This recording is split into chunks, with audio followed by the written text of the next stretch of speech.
So hello guys, so আজি হৈছে 22 December and এইটো হৈছে নিফটি 50 মাৰ্কেট। চ' আজি মৰ্ণিং দেখিছে আপুনি মাৰ্কেটটো বহুত গেপ আপ অ'পেন হৈছে। গেপ আপ অ'পেন হৈ মাৰ্কেটটো গোটেই দিন ছাইডৱেজ গৈছে। দেন লাষ্ট টাইমত মাৰ্কেটটো অলপ ওপৰলৈ গৈ এগেইন ডাউন ট্ৰেণ্ডত গৈছে। চ' আমি এজিউম কৰিব পাৰোঁ কালি মাৰ্কেটটো মে বি ডাউন ট্ৰেণ্ডত অ'পেন হ'ব পাৰে, গেপ ডাউন অ'পেন হ'ব পাৰে। গেপ ডাউন অ'পেন হৈ মাৰ্কেট এই দুটা ইম্পৰ্টেণ্ট লেভেল আছে। এই দুটা ইম্পৰ্টেণ্ট লেভেল যদি মাৰ্কেটটোৱে ক্ৰছ নকৰে দেন আমি ডাউন ট্ৰেণ্ডৰ ফালে ট্ৰেড নলওঁ, কাৰণ এই দুটা বহুত ৰিজেকশ্যন লেভেল বহুত বেছি আহিব পাৰে এই দুটা লেভেলৰ পৰা।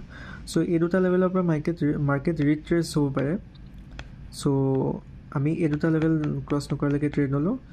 এই দুটা লেভেল যদি ৰিট্ৰেচ হয় আমি ওপৰফালে ট্ৰেড ল'ম।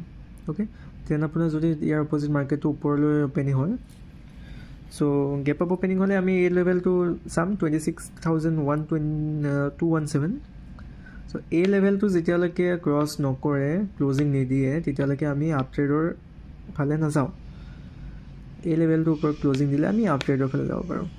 অ'কে, চ' এই তিনিটা লেভেল বেছি ইম্পৰ্টেণ্ট হয়। আপ ছাইডৰ কাৰণে 26,217 এণ্ড ডাউন ছাইডৰ কাৰণে 26,133 এণ্ড 26,100। চ' লেটছ চি কাইলৈ কি হয়।